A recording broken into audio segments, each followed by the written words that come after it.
Hello and welcome to Political Paradigm. I'm Terry Ikumi. Today we talk about the Labour Party and the 2023 general elections. My guest is a spokesperson for the Labour Party Presidential Campaign Council. She's a former politician and human rights activist, Ndi Kato. Welcome to Political Paradigm. Thank you for having me. I must begin by saying that it's been over a month now, at least about a month, since you were named spokesperson for the Presidential Campaign Council. How have you found it? Because I know you've been in politics for a while, and it's perhaps unprecedented that a party of this nature would have this kind of attention without a merger or an alliance. So how's it been for you this past few weeks? It's been hectic. I mean, expectedly, it's been hectic. I mean, I'm used to speaking on TV. I've been an analyst and all of this since my 20s, but nothing prepares you for this. I think I and Nana are basically the first set of women to do this kind of job officially as spokespersons for presidential campaigns. I don't know if you've heard of any other female woman? You mean the APC? No, I mean spokespersons, like an official spokespersons for spokespersons. There's Hannah too in APC. So it's the same set. Okay. We're the same set. So this is the first time that Nigerian politics is getting to this level of doing that for women. I think the attention is a bit different. You get so much, you get the good, the bad, and the ugly, but it's been good so far. The reception has been good so far. Nigerians need people they can relate to. So it was very important for a Labour Party to choose persons like me and choose persons like Nana Kazaure. People need, this election is greatly decided by two groups, women and youth. Really, if you put them together, are the largest voting group right now, and going to be great deciders in this election. So it's a masterstroke to look at women, number one, and young women, and cancel out with the two of us. And I think we've been doing a great job. Some channels are a bit more tricky than others, but we've been at it. And I think that the most important thing here is, look, Peter Obi, I see that other people have time to play games and throw words back and forth. But my job is to market Peter Obi. My job is to remind people why this is, or inform and remind why Peter Obi is the best candidate. And that is what I turn up to do every day. Oh, great. So let's talk about you now. Let's find out how credible you are. When I speak with spokespersons of presidential campaign organizations, I like Nigerians to get to know who it is that is trying to sell this particular candidate. I don't know if many people know that you were a politician yourself. At some point, you decided that you've had enough. In fact, I think that in 2020, after you aspired to run for the State House of Assembly in Kaduna State, you felt like you were no longer doing this. And in your own words, you said you would love to focus on promoting political conversations, pushing for women's rights, women's inclusion, and fighting for human rights. You also went further to say that you're taking much-needed break from partisan politics. And I think the concern would be, what did you see in politics? It seems that you were frustrated out of politics. So politics, I think, I used to be in the PDP, and more than anything, politics is a leveler. And that's not something I'm used to. My mom was a lecturer of English and African literature. My dad worked in the Ports Authority. I grew up with intellectuals all around university campuses. And so coming into politics and, you're just surrounded with all sorts of people.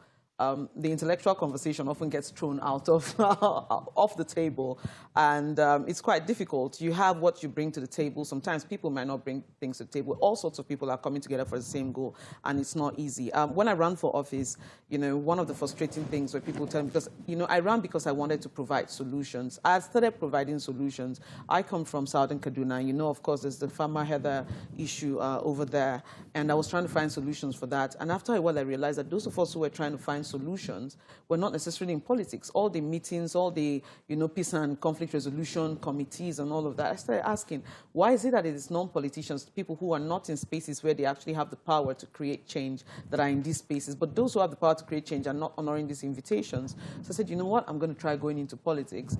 And some of the responses I got, after trying so much, providing relief materials, bringing so much attention of the media to the killings and all of that happening back home, some of the responses I got was, oh, we've never really had a woman run for this level of office in our local government. When I went to pick my my nomination form, I was told, oh, it's really great that you're coming to get this. You're not going to win. I was told point blank, you're not going to win. It's good to meet you, but you know, just keep going, you'll be noticed. And I was running to win. I wanted to win. You know, another told me it's a shame that I'm not a man, that if I was a man, I would have been told, they would have said they have gotten the next leader for Southern Kaduna. Unfortunately, I'm a woman, and, you know, this is not, I'm not going to get this. You're not used to. So I then realized then that, oh, there's more of a battle ahead of me. You know, now you have to go fight these battles.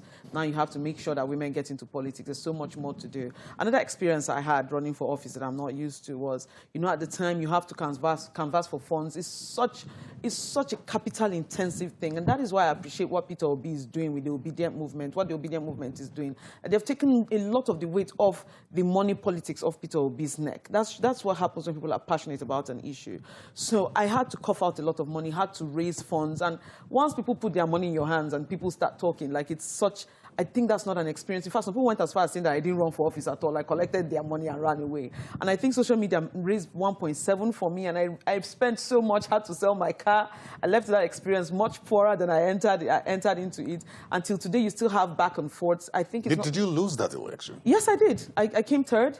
Of which, if you ask the person who won, Ali Kalat, Honorable Ali Kalat, is my uncle. And I remember them saying, you know, where did I even get the votes I got from, I got on the day of the primaries from. It was such a terrible experience sitting there, and I don't know how politicians do it. They are calling the names, and your name is showing up every 5 names. That's when your own name shows up. But I think at the end of the day, I got about between 18 to 25 votes. And they were mostly women. I really appealed to the women. A lot of these people, a lot of the delegates were put in by people, and it's really, really difficult to get those delegates when the powers that be put them there, and the powers that be have told the delegates to vote for another group of people. So I came third in that. And but was it a credible election? Was the process fair to you? All? I would say, I mean, I don't want to point fingers. I don't think it was fair to anyone, even the person. Because, like I started off the conversation, you appeared frustrated out of politics. Yes. It wasn't fair to anyone, but I also think that at the end of the day, you know, Honorable Ali Kalat had done so much to win that election. I think that the democratic process needs to be more democratic. We shouldn't use the carrot and stick approach. I mean, sometimes when you go to vote, they would ask you to write numbers on, like, they'll give you numbers and you have to tally those numbers, and they would, when they are counting, if your number does not show, it means that you did not vote for the person that they asked you to vote for. There's so much that goes on in these processes that are not fair, and of course there needs to be an overhaul of the party system. But I would say that the person who won really worked hard, as the rest of us did, and he won. You know, there are some aspects of politics that the voters may not be aware of, but it's a political party thing. I was speaking with Natasha Akpot, who is the Kogi Central senatorial candidate, who has also spent some time in politics. And she said, I think in 2019, she was declared unfit to run for office because she was single. And it raises a question. You as well are single. Was that a factor for you? Have you had to go through that kind of embarrassment, if I must say? It's terrible. I mean, that people first look at you as a small girl. I mean, I was in my 20s, so there was that. They look at you as a small girl. They look at you, irrespective of what you've achieved. And the other girl who ran with me, Tessie, had her husband standing in certain places when she was quite ill. I didn't have, and just generally not being taken seriously if you're not married. Just generally, there's also the part of people making advances. But I think that happens to married women too. So it's not limited to unmarried women. People making advances and all of that. Every time you're going to try to say something serious, there might be one person that thinks this is an opportunity to make advances at you. So that wasn't... Since we're talking women and politics, I'd like to think that you're particular about women and politics with regards to how political parties present opportunities to these women. You've now chosen to support the Labour Party, and I'm curious, what sort of support has the Labour Party extended to women in politics within the party that earns your respect? Of course, you can see that in key positions, you're not scared to put women. Looking at the fact that I remember when Yunus Atanko reached out to me. I mean, this is a Northwestern man, and you know what it is like in the North where we come from with women's participation. But there was no conversation about my gender. Yunus Atanko was very keen about, look, this is what you have to offer, and we're so excited to have you on board. He was so excited. There was literally no, how would men perceive this, or how would the rest of the nation perceive a woman? They went straight to, this is your ability, this is what you can deliver, and we know you can deliver for us. So as much as I appreciate where Labour has come, I'm also looking at the fact that, you look, my participation in here enables me to bring in my activism to ensure that more is done, and we're really working towards that. You know, 2 years after quitting, you're back to politics. I'm back. You may not be on the ballot, but this is active politics. It is. Right from the first week, I was like, oops, I'm back. I really thought that this But did you join the Labour Party? Are you a card-carrying member of the Labour Party? When I was, this is one of those things that, you know, the cart came before the horse, and now the horse has cart to carry. We've had to move the cart back to the horse. That I was brought in to speak on behalf of Peter Obi. And at the time, you were not a member? No, I was not a member. Like, this is, I mean, like I've said this before, that at the core of these elections of Peter Obi's campaign is volunteerism. So it might be a banker, it might be a cobbler, you know, anybody. We're just all trying to get something done. But as soon as you start putting in that much effort, you know, you put your hands on the plow. You're now asked, so are you in Labour Party? Once you're asked one too many times, you realize that, look, these two things come together. This man is running on that Labour Party, and if you're a spokesperson, you belong to this system. So I can't say that I'm speaking for Peter Obi and I'm not in the Labour Party. This is somewhere that I'm part and parcel. I can tell that you have so much faith in Peter Obi. Yes, I do. It leads me to the question, do you have as much faith in the party? Is your support across board, or is it just for Peter Obi? I mean, across board, I've had people reach out to me in Kaduna. Southern Kaduna, of course, is my own stronghold, that they're running for office, and we've been looking for ways to support in a little way that we can. Let me not downplay my support, not in the little way, in the way that we can. So there is that. We're hoping that this movement also affects the candidates who are running, and I think that any wise candidate who is running under the Labour Party will key into the movement to, you know, help the campaign at the level that you are. These things are intertwined, and the campaign helps you too. So there is that. We're really hoping that a lot of these people are able to win their seats.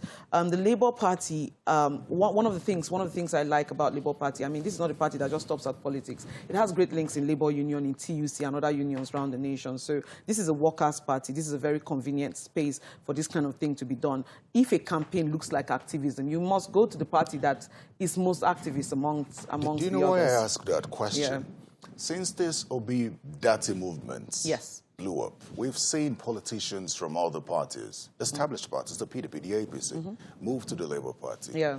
And these are some of the politicians that perhaps Nigerians are trying to get rid of. And so would you be supporting people based on the fact that they are in the same party with you, regardless of the fact that they may have questionable personalities? So, I mean, for me, in Southern Kaduna, we do not have questionable personalities running. Jonathan Asake and co are people that I really trust. Jonathan Asake has done really great work with SOCAPU, Southern Kaduna People's Union. He has been such a great activist. We've provided solutions back home together, held several meetings about the issues going on back home together. So when I'm talking, I have direct reference to the people that I'm referring to, and these are people that have shown working. Of course, I will not be voting in all places around the country, but one of the things, again, look, I'm in an intersection between politics and activism. And one of the things I told a lot of people that are supporting the Labour Party is you need to join politics. I'm hoping that, you know, we're able to have this conversation as several things, right? So this is, you need to join politics, because when people see a good product, Terry Kumi, you cannot stop them from wanting to associate with that product.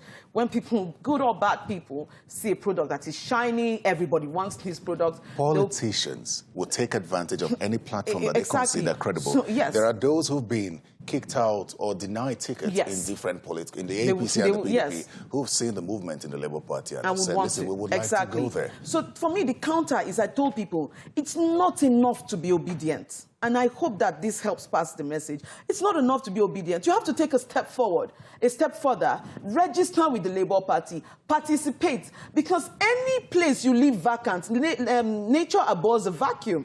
Any place you leave vacant, what is going to happen is that people are going to come and see that this place is vacant, and they're going to enter. So this serves as a reminder, look, we're building something really great here. It's a shiny thing, it's really attractive, and people are going to come for it. And if we leave these spaces unfilled, people are going to fill them, and we're seeing that happening. But I'm hoping that as we continue to speak, more people will realize. And, you know, one of the other issues is that at the time, you know, if he had joined 2 years ago, it would have given people enough time to run into some of these spaces. But at the time he joined, many people had not made up their mind to join politics. So This is a work in progress. This is a movement that is building and is going to continue going beyond the 2023 elections. And more people are going to join, and these spaces are going to be salvaged at the end of the day. You know, tied to that is the fact that the argument that Peter Obi is still part of the old order isn't dying down any soon. So how do you react to concerns that there's nothing different from him, considering the fact that he used to be a member of the PDP? I think the straightforward question would have to be what distinguishes him from the others, considering the fact that he used to be a part of it. I used to be a part of the PDP too. So here, with respect to that, you know, of course he hasn't won elections under the PDP, but we're not going to treat PDP like a disease here. We're not. A lot of good people have come out of that party. We have seen the likes of Okonjo-Iweala. Why not being partisan, being somebody that has been employed under the party and has done well? A lot of good policies have come out of the PDP. So let's not throw that away, right? At the same time, we are looking at a system that people are upset with. People have looked at PDP and say, you have not done enough. You know, there are corrupt individuals in this system, and why should this person come from here?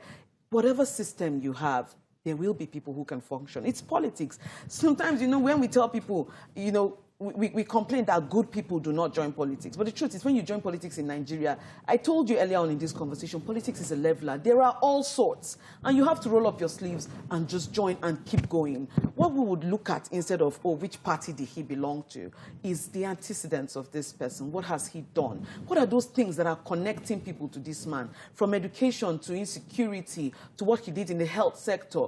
All of those things. I mean, I know that this question is going to lead you to you asking me key points on this. But this is a man that has shown that. This man has built trust over time. You know, a lot of people from Anambra, and the call started from inside the house. A lot of people, I remember when this started, young people were posting, when I was head boy, when I was the best graduating student, this is what Peter Obi did. Look at the transformer he brought to make sure that our school was running on electricity. Look at the number of computers that he bought, to the point that HP even commented that, you know, this is the largest purchase you have seen in the Middle East and Africa.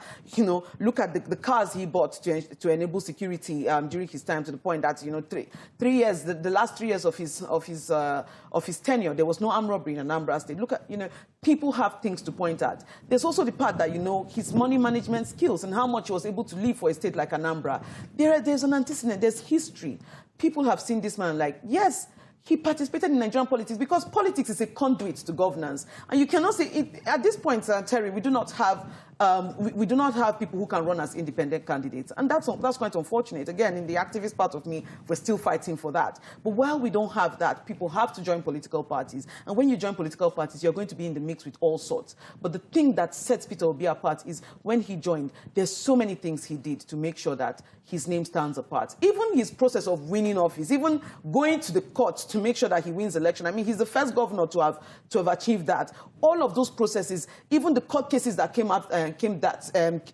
with that, set us on the path we are in today for people to reclaim their mandate. So this man has successfully set himself apart. It's not about where did you participate. He has to. We keep telling people, don't fold us. You don't say it's only bad people. If you don't participate, it's only the bad people that will participate. And then when they participate, you're like, oh, they're a member of the old guard. He had no choice. This is the route he had to take, the conduit towards good governance, and he delivered. You know, you were right. I would ask you about those the antecedents in details. We'll talk about them one after the other eventually. But let me ask you this question. I've listened to you talk about the need for people to do away with the conversational structure and talk about the need for people to ignore what transactional politics is, because that will not obtain with the Labour Party. Yeah. And I'm curious, considering the status quo, you know, we cannot do away with what is visible or what the country is used to. And for many people, this is not something we can wish away. It does exist. How are you convincing the people in the rural areas who are practically used to being handed gift items, food items, in preparation for the elections? How are you able to convince them? Or have you been able to convince them that without giving them that, they could have a better future if they vote for Peter Obi? A lot of these people, we've gone beyond convincing. Many of these people are those who you should also be asking, so how are you going to be able to convince your next neighbor since you're a believer now? Because a lot of these people are part of those who are... At the rural areas, yes, where they don't have electricity?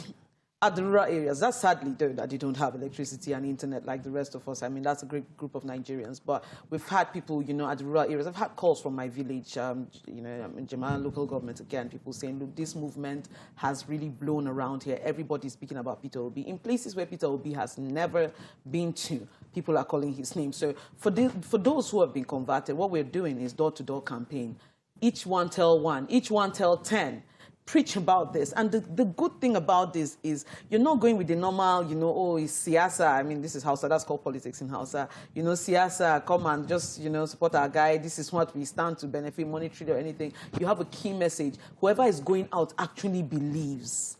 The person believes. The person is going out with no financial inducement on their own end, nothing to gain beyond good governance. And it is with that passion people are passing the message on. And as they are passing the message on, it goes on and it spreads like wildfire with that passion. So we have this door-to-door. Of course, look, every step of the way, Terry, people have doubted. People have said, oh, you people are just posting on social media. It's just social media. Where is it going to go from here? And then people like, you know what? First, they said 4 people.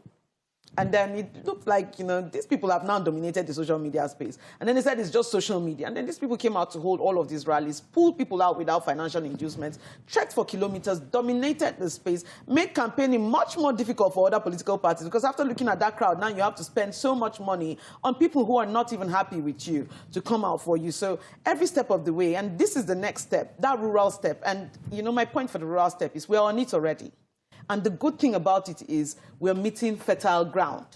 Many people are already passionate about Peter Obi. Many people at the rural areas are willing to take this on without any financial inducement. Our work, 90% of the work has been done for us because people are willing, the ground is fertile, everybody wants change. But we're not leaning back and saying, oh, they're going to do it on their own. We're going a step further. And this is also a youth-led thing. A lot of young people have that energy, have that passion, and have the time to get this done. And people are doing it. I was at Zone 3 the other day, you know, the shopping center in Zone 3. And I always like to ask the question innocently because a lot of these people will not recognize me, and who are you voting for? And I remember at that, the market men at that shopping center said they went an extra step to make sure that INEC brought registration to that place and ensure that everybody in the shopping center registered and they all know who they are going to vote for. So people are, the steps people are taking are very serious. You know, I totally agree with you. But the people you speak about are the ones that are really close to civilization.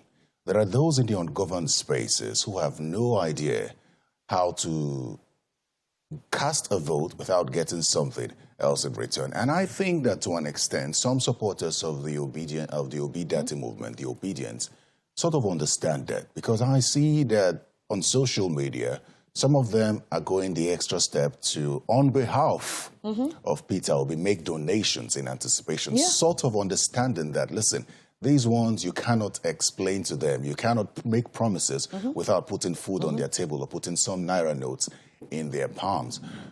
So is that something that the Obedient movement, that the campaign council would encourage, despite the fact that it is one of those that you do not support transactional politics? One of the things, what I've seen, and I think that that is a good thing to do, is we are carrying out good advocacy and good projects for people. I mean, we're going to some rural areas, and while we're preaching to them, we realize that they don't have water.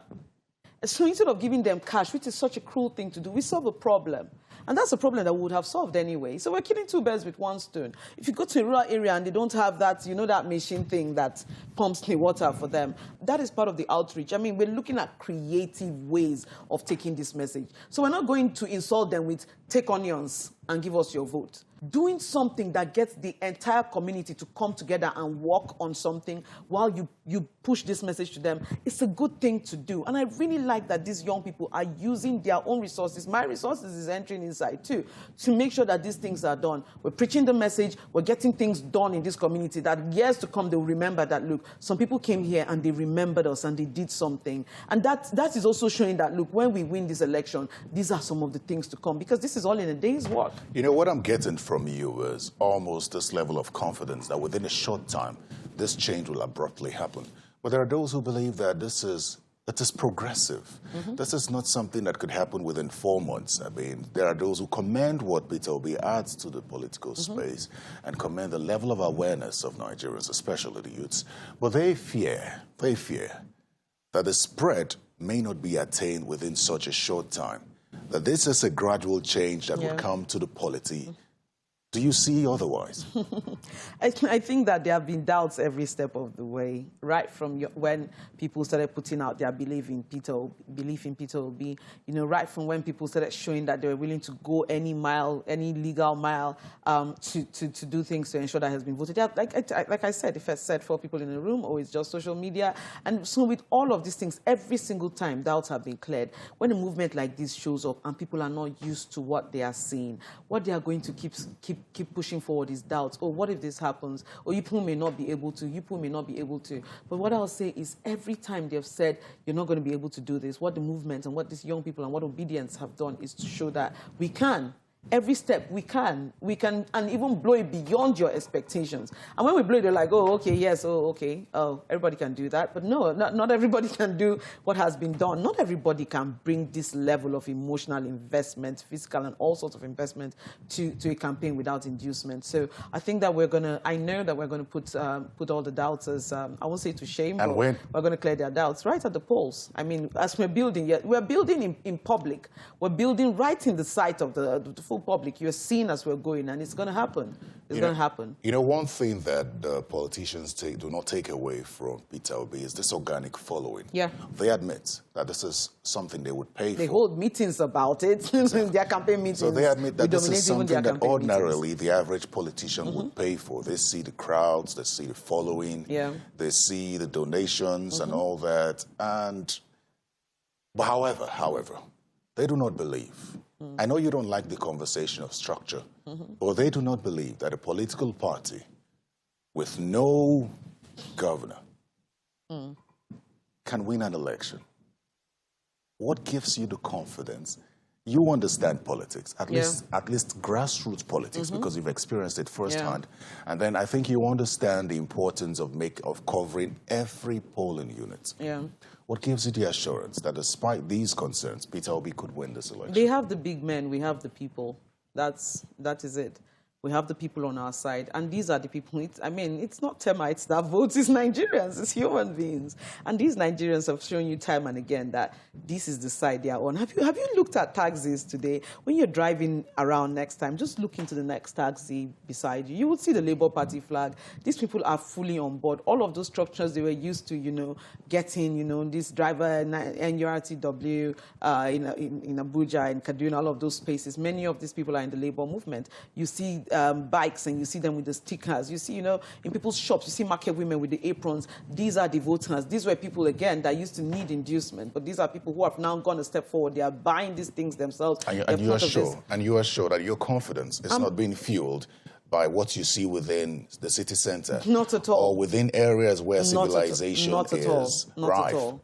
People are, and there's still, thankfully, this is a long campaign season, a long and winding campaign season. And there's so much more, so much can be done in the coming months to come. And these people are on board.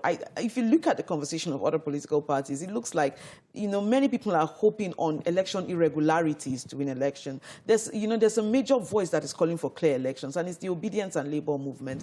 When we're complaining about certain things, I'm not seeing as many people complain about the INEC recs, with the issues with INEC and all of that. It's obedience that are calling these things out, because they know that the key to Peter Obi winning elections is a well-run election. It's a strengthened INEC, an INEC that is a strong, independent institution without the intervention of politicians. And that is what we are relying on. And as long as that happens and we have free and fair elections, Peter Obi is sure to win. But you see, the other things that we're bringing and what you say with a lot of this structural conversation when we mention governors and all of these things, typically what should happen is, irrespective of who is there, the will of the people should be what should come to pass. But we're looking at these people, most times when we have these conversations, it's not that they have the ability to convince. You're not saying that, the governor of Kogi or any of these states has the ability to overwhelmingly convince people to buy. We're looking at where these people can use their power to shut down the system, use their power to overrun the system, and that's not right.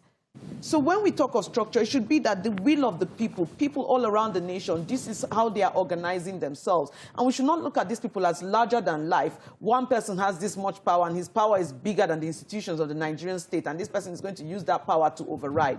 No, that is not structure. Structure is the Nigerian people, and these people are everywhere, and they are going to ensure that we have a good election from their own part. What we then need from INEC is a free and fair election that shows that what the Nigerian people are bringing, irrespective of how powerful a governor or a senator is, people will be able to tell them no, as they're telling them now, that you've not done things satisfactorily and we want to try a different way. You know, understanding grassroots politics and the power of representation makes me question if, for example, state assembly members, federal House of Representatives members and senators who are directly in touch with their constituents will not be able to convince them based on perhaps the sort of engagements they have with them and sort of development they've been able to bring to their various constituencies. If they will not be able to convince them to vote for them and their party, instead of the Labour Party. The movement has grown to the point, and I'm sure you have seen those posters, where people, even at the grassroots level, will put themselves, APC, running for House of Reps, President Peter Obi. It has gotten to that level where people from other political parties have had to attach, please, even though I'm running under this party, this is the person I'm campaigning for president. It has gotten to that level. This is a wind that is blowing in a very heavy manner. And even people from other political parties have admitted, look, we cannot, while I'm here, I have no choice. Maybe I should have run to Labour earlier, but I didn't know this was going to happen. I have no choice. I'm here. But please, guys, vote for me. I'm also campaigning for this guy. And that's what's happening in the rural areas. Also remember that, you know, this National Assembly legislators, National Assembly, you know, Senate, House of Reps, House of Assembly, they don't have such a high return rate. So people who are fighting for their lives are not people that will say, oh, because this person is here, we may not get votes. They don't have such a high return rate. Many of them do not, even from the primary itself, many of them who are currently in power are not coming back. I remember after the elections what Femi Bajabamila was saying, and even, I don't know if the Senate president has even finished with his own encumbrances to come. He's given up. Oh, he has? Yes. Nice one. So, you think that's nice? Well, I mean, not for him personally, please. I have nothing against you. Not for him personally. I have things against how he runs the Senate, though, but not for him personally, just for the system, that, you know, the system should be allowed to function. INEC should be strengthened. Election results should not be overrun because somebody went to run for something else and came back. So that's why I said nice one. However, my point is, these people have their own issues. So a low return rate, they are fighting for their own lives. And in fighting for their own lives, Terry, they are also leaning onto the Peter Obi movement because of how powerful this movement is. And this is not hearsay. You're seeing it. You're seeing these posters. You're seeing these flyers. You're seeing people at the grassroots level saying, vote for me, but you can vote for this guy at the president, at the level of the presidency. So we don't have a problem with that. We have people from other parties doing free work for us, and that's good. That's a good thing, Terry. Because I've said this time and again, something different is happening with this election. Something different is happening. You've seen that instead of a candidate to spend so much money, people are bringing their own money. People are donating from all over to ensure that something is happening. So we must go to elections where people are emotionally invested. Every time I keep preaching this message, let's step away from inducement and pursue emotional investment. Speaking of donations, did someone donate a jet to the campaign? I can't confirm nor deny, but we saw those images. Yes. Actually, it was a donation. It was a donation. What I can't do is tell you the name of the person who donated. But it was, and we're really, really grateful for that. I mean, see how far people see, even people whose voices you are not hearing, are putting in their all. People are quietly, those who cannot come out and shout so much, people are quietly, and that jet has really helped. People are able to travel. I know how much other political parties spend on things like this. We've even seen issues with, you know, I saw a complaint the other day of people using the Air Force jet. I think they were going to take relief materials or something, and they're like, these are politicians, why are they using that? But we don't have that problem. People are bringing, if it's a boat we need, Terry, somebody is going to, like, I have a boat. You know, we need an office for media campaign. Someone, I have this, please come and take it. The person is not hoping to get a political position, nothing. Most times people just like, please, I just want to acknowledge that I helped. I just, you know, I have people quietly, like, my job, I can't say anything, I can't, but please, I really want to help. In what way can I help? And we're grateful for all of that. You know, you make it sound so smooth. I like your confidence. And it sort of makes me It takes me back to the conversation I had with the Minister of Science and Tech, who said that it would be the miracle of the century for Peter Obi to win that election. And politicians like that base their arguments on voting blocks. No one person wins an election just by winning a particular region. It's not possible. The Director General of your campaign council, Doyin Okupe, says that conversations or talks are still on with the new Nigeria People's Party, led by Senator Rabiu Kwankwaso, who is also a presidential candidate. And it is not certain that if they couldn't get a merger that would produce either of them as president and vice president, that at this point he would give up his ambition to support Peter Obi. It is not clear. But what this means is that the Labour Party understands the importance of the northern votes, perhaps Kano. So the question is, what happens, or what are the chances of the Labour Party if you don't get those northern votes, or if that alliance or merger with the new Nigeria People's Party doesn't come through? What happens to the Labour Party in the north and maybe Kano because of the voting population there? So another problem we tend to have is looking at the north as a monolith. Like, oh, there's just one group of people in the north, and if they don't give us their vote, we're done, right? We expect votes from Kano, yes, but there's so much that northern Nigeria is made of. Over 250 tribes. My senatorial zone alone has 53. There's so many types of people in northern Nigeria, and these so many types of people in northern Nigeria support Peter Obi. There's so much support from northern Nigeria. I mean, you saw what happened when he went to Taraba. That police had to stand between him and people, and these people were reaching out. Let me just touch the hem of this man's garment. Like, this was Taraba State. And if you talk to other Nigerians about Taraba, we're like, oh, the North, how are we going to get the votes from the North? But in places in the North, you know, these votes are coming out. And what I've been saying in the campaign is, look, we know where votes are going to come out from in the North. Go in there, pluck from your key base in the North, and come out. But we're going to get votes from northern Nigeria. That is it. Kano, all of these places are going to deliver. And when we talk about regional politics, I honestly really hate to use the short time, and every time I get is too short, to be honest. The short time I have to market Peter Obi to talk about other candidates. But to be honest, he's not running on a regional mandate. He's the person that's told, do not vote for me because I'm from this place. Vote for me because I can deliver. We have one candidate telling you Yoruba Lokan, another candidate in another party saying, oh, you know what, take away zoning from the primaries. If we take it to the North, we're sure to get the votes of the North.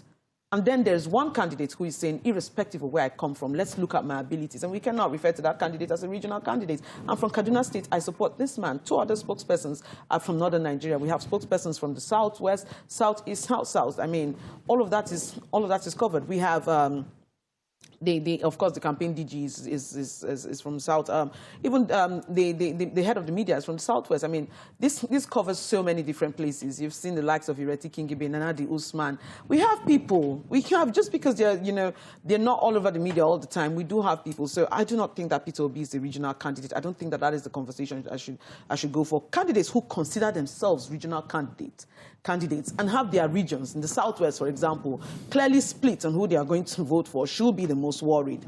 Candidates who are considering themselves northern candidates and cannot go and campaign in places like Borno without fracas, places like Kaduna without fracas happening, while Labour Party people have come out and held rallies in these areas peacefully, should be the people that should be questioning whether they are really the candidates of the region that they say that, you know, they are going to get the votes of those regions they say they are going to get the votes from.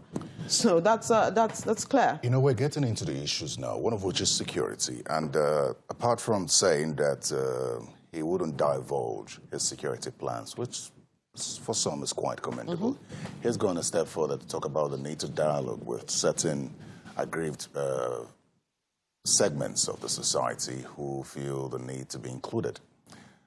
When he was in Benue State a couple of days ago, he assured the people of securing them if he becomes president. Now, the concern in Benue State is largely farmers and herders. That state has enacted a law against open grazing. That topic wasn't touched. Assuring them of security without talking, without sort of either accepting the fact that that law would help or not, many would question whether he is shying away from such a controversial matter because of the tribes involved. Yeah. So the open grazing conversation, right, it's not an attack against herders. The open grazing, the banning of open grazing conversation is about a better way to herd. That's it. So I think that the wrong thing we go about this is we make it look like this is punishment to all herders for what is happening and all of that. But the truth about it is, on my way, I mean, I live just close to the station here. And on my way, I saw our cows, Nigerian cows, trekking again, and I was like, these cows are going through the most. And there's no other country really where I see these things. I mean, where I've gone to that I really see these things. Even those with the highest number of beef output that I see this happening. You know, this is not healthy for the herders themselves. It puts them in harm's way. A lot of herders have their cows taken away from them. A lot of herders are attacked in the bushes. So we're looking at the point that, you know, this is not safe for all involved at this moment. And this is also not as productive. We need healthier cows, we need greater output and all of that. And I think that when you're looking at the open grazing conversation, this is the way to go about it. So for me, it's even a greater output conversation, a better way of doing this conversation. And then, and with respect to security, the key conversation with insecurity in Nigeria and what we need to face is justice, the concept of justice. And I think that is what the candidate was, I believe that's what the candidate was trying to put forward. The wording may not have been, or would have been, the wording was in a way that could have been taken advantage of. But the truth is, some of the times when something happens, they agree, where it escalates is that the first person to do something does not face justice. And the people who are at the receiving end look at it and like, oh, we haven't gotten justice from the Nigerian state. And when the Nigerian state has not interpreted justice in the best way possible, or has even failed to interpret it in the first place, people begin to take the law into their own hands. And that is one of the first things we're going to approach. Just a second. So the Nigerians want a firm candidate.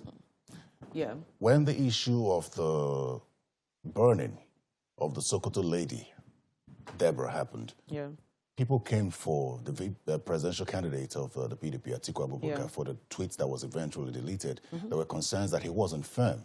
Now, my question was that Benue State government has taken a step to address this issue security-wise, and I'm not talking about productivity. And the government believes that preventing herders from roaming would address the issue and keep the farmers safe in their farms. And the herders crop safe farmers, too. Exactly. And the herders so safe keeping too. both away from each other. Not just each other. Herders come under attacks of these marauding That's my point. Too. My point is, if you keep them away from each other based on the law, it will address the security concerns. Now, based on that, according to him, he's received threats saying there will be no peace in the state until that law is revoked. Where would your candidate stand on the open grazing law? Our candidate stand on the open grazing law is still that there are better ways to graze. And because of that, like I said, it's not just about a security issue. Security is at an intersection of this. But you have to look at it from all angles. We're not even we're not among the best producers of beef in Nigeria. And with the number of herders we have, we can. So many other groups of people in Nigeria can also herd cows. You know, so if you're looking at it from all angles, we need to have ranches. This conversation has even been held with candidates of other parties. We need to have ranches. It needs to be safer for both the herder and the farmer to do this. I mean, outside of this crisis, there's so many things that the herders themselves face. These young children, have you seen the ages of some of the people herding cows? It's not healthy for them. So it's not just about this situation. It's that all around we need to look at this system and appreciate that the world has moved to better practices. And so it is counterproductive for Nigeria to remain in this system just for the sake of it, or because, the conversation has now left the original place in which we can make better herding practices for Nigeria. It has now entered a proper crisis situation, and every conversation we're having is within the context of that crisis, right? So it looks like groups are angry, and look, whatever it is, we're not going to accept ranching because it's going to look like the other side has won if we accept ranching. And so what we are saying, and our approach to this is, it's not a matter of who has won the argument if we bring in ranching. Is that even for you herders, this approach is diplomatic. Even for you herders, this is a better way. Ranching is a better way. It's a healthier way. It's better for your children. It's better for you. It's better for all involved. So our target is also to make life easier. For even the herders themselves. Our target is to make life easier for the farmers, for the herders. It's not to punish. This is the approach, and that's why it's bringing controversy. It looks like it is to punish. So that's the perception. Yes, the perception is like we're punishing herders. Oh, this is happening, and so we're going to punish herders by taking away their right to move around. No. Let's look at the antecedents of your candidates now. Let's begin with social welfare. and addressing the issue of poverty. Let's look at how he fared in Anambra State. Now, that's a small state, perhaps one of the smallest states in Nigeria. And the World Bank has already released the statistics which says we have at least 95 million Nigerians who are poor now. How did he fare in addressing poverty in Anambra State? One of the first things he did, and this is why I appreciate him as someone who is technical in his approach, he was, I think that's the first governor to actually carry out poverty mapping. And I think he did it. I can't remember the name of the international organization. You mentioned World Bank, it'll be one of those. But he actually carried out poverty mapping. And that poverty mapping is what enabled, you know, policies. Because you can't just jump up and say, we are going to get 5 million people out of poverty. We are going to provide, you know, you carry what's the name, sewing machines and go and drop. You have not looked at what the issue is. And I think that is, I believe, building from that has helped. And when you come into Nigeria, as a whole, that is going to help. When you look at the situation, you first map out what are the causes. Why are we where we are? What have we done before that has led us here? All of that was done. Which are the areas that are more critically affected? Why are they affected in the manner that they are? And I believe he did that. And I also believe, I mean, this poverty thing is, I mean, it's the ground where everything comes to meet, right? You have insecurity can be something that causes it and can also be as a result. So it's a double-edged sword, right? And I believe that in sorting a lot of these things, from education, with the things he did with education, with the things that he did with healthcare, with what he did with respect to bringing in investors. Remember SAB Miller that he brought to set up their facility in Anambra State, which also helped, you know, bring in people like Innocent. These are things that grow, number one, employment, help grow businesses, you know, bring in investments into the state. This is a state that did not have some of these things prior and made Anambra a fertile ground for that. So as I can see that you're checking it out. No, so, yeah. I'm trying to sort of follow up on what you're saying. Yeah. Because while you talked about the mapping, you didn't talk about perhaps statistics or programs that he put in place that addressed poverty in Anambra State. So of course I did. I mentioned bringing in companies to come and start work. And I talked about poverty being an in and out thing, poverty being a cause of several issues, and poverty being a result of several issues. So if you look at poverty, for example, you can't remove education, right, from something that, this is something that causes it. And you look at what he was able to do in these schools, of course, renovations, rebuilding of some of these schools, providing materials. Right from the beginning of this conversation, I mentioned to you what he was able to do with providing a lot of computers, I think over 30,000 computers, to improve the way these children learn. Some of the people who came forward to talk about education with respect to Peter Obi's work said, look, for the first time, there was an incentive for me for doing well from the system. And this is something that helps. A poor child from nowhere, I'm carrying first in school, and the governor comes, number one, ensures that, you know, I think some of these people got upwards of 1 million naira for being the best graduates. People have never seen that. And this helps even the poorest of the poor to focus. Look, I need to. You saw a sharp increase in their performance in WAEC. You saw a sharp increase. These are people, again, Anambra State is not the wealthiest of states, you would say that. There are people who would not be interested in formal education. So in terms of informal education and skills acquisition, what did he do? In terms of informal and skills acquisition, of course, this is also a place that is known for its production. And he made this better, of course, putting into place these marketplaces. A lot of the time, the infrastructure in these marketplaces were very poor. Putting into place, building some of these places for people to be able to function better, especially people who cannot usually afford these places to even work in.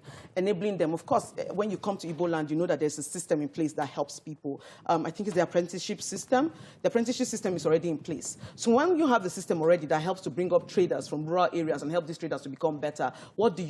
You make sure that you do not stand in the way of these people getting their job done, and you create a conducive environment for them to be able to fester. And that's what he did. When you put in the infrastructure in place, you ensure that you put in that infrastructure in place, marketplaces, places where they can go and do their businesses, you ensure security, all of that for them to function. Because the situation with Anambra is peculiar. They are already business people, a lot of them spread across. When I served in the Southeast, I didn't serve in Anambra, but just a culture amongst Igbo people, I realized that you won't have people who are just straying around, who come and wash your clothes and you give them something small. Right there in Ngo, in the village, somebody has set up a washing, a laundromat, right there in the village. So this is how these places are. The best thing Peter Obi could have done, and what he did, was to make sure that he created a conducive environment, made sure that infrastructure was in place, marketplaces were improved upon, places where these people go to work was improved upon for them to work. Do you know why I ask this question? Yeah. 4 years is a short time.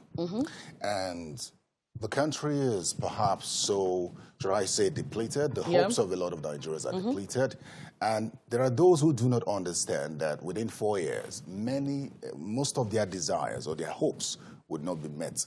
And poverty is one that many believe that within 4 years they should. There are people who have nothing who believe that once Peter Obi goes in there, in 4 years, they'll probably be doing well. And I listened to him speak with, I think, Zainasha on this matter. When he was asked about how he would address the issue of poverty, he moved to security instead, saying that if he could address security issues, that would, because they are intertwined. They are intertwined, that's fine. But it's difficult to explain that to the average Nigerian, that you spend time addressing insecurity instead of putting food on my table. There are governors who have gone ahead to do a lot of infrastructural projects, but that hasn't directly impacted on the poverty rates in their states. Yeah, I mean, this is what poverty mapping does, and this is why I tied the infrastructure to the key things that were associated, this infrastructure for markets and places that people could function. Right, so when we come to the national level at this point, you're looking at poverty mapping again. We need to know what's happening. Now, if you look at insecurity, I really, really hate to pound on my governor, El-Rufai. There are things that El-Rufai has done right in Kaduna State, but one of the major issues he faces is insecurity. At the end of the day, if you touch roads, do this one, do that one, do that one. But people cannot carry about their businesses. And I'm just trying to point out the angle Peter Obi was coming from, that right now, you can say you've done A, B, C, D, E. But if people cannot function because of this, which is a great issue right now that we're facing, that many people cannot go to farms and function. Many people cannot go about their businesses. People that could carry goods across, many of these goods cannot go anymore. People can't travel across the place for business anymore in the way that they used to. This is where security, this is the intersection of security, and I think that was what he was trying to address. The government can say we've done so much, and they tend to say that we've done so much, just that this insecurity thing. But that insecurity thing is not just that. It's a major cause of what we're going through right now. But with respect to other things, the major job of a government, right, is not to interfere with the people, but create conducive grounds for people to function, and that is what we're here to do. Poverty mapping, first things first. I mean, these are things you need to hit the ground running. We also need to look at the policies that this government has put in place. But governments are supposed to provide social security. And that is also the things that we're saying, that, look, you're not interfering in their lives. Social security is also something conducive you are putting on ground to ensure you put social security there, and you watch your people, they blossom on their own. That's it. You're supposed to provide these things, and the people blossom. So I'm saying that, look, right now we're looking at a lot of policies, from the FX policy of this government to import and export policies and all of that. There are key things that you can draw a straight line, like, this is what this government has done, and it has led us to where we are at. Remember the problem we had with the border closure before they came and resigned it on it, but that was kind of too late. So much had happened. So we're going to look at key things that have led us to where we are now, and those are some of the things we're going to face. I really wish that manifesto was out already. So it's going to come. How soon will it be out? It will soon be out. It will soon be out. A group of intellectuals are working on it. We have been sitting on this, and it is going to be out. I'm not going to excuse a delay, but a manifesto is not something that you can just cough out just because, oh, this person has one, that person has one, let me rush out. It's a serious thing. It's Nigeria we're talking about, and it takes time. So what do we expect from that manifesto? It's not out, but there was one that was out which was withdrawn. And it contained about 7 items with details. I think Nigerians would like to know what to expect.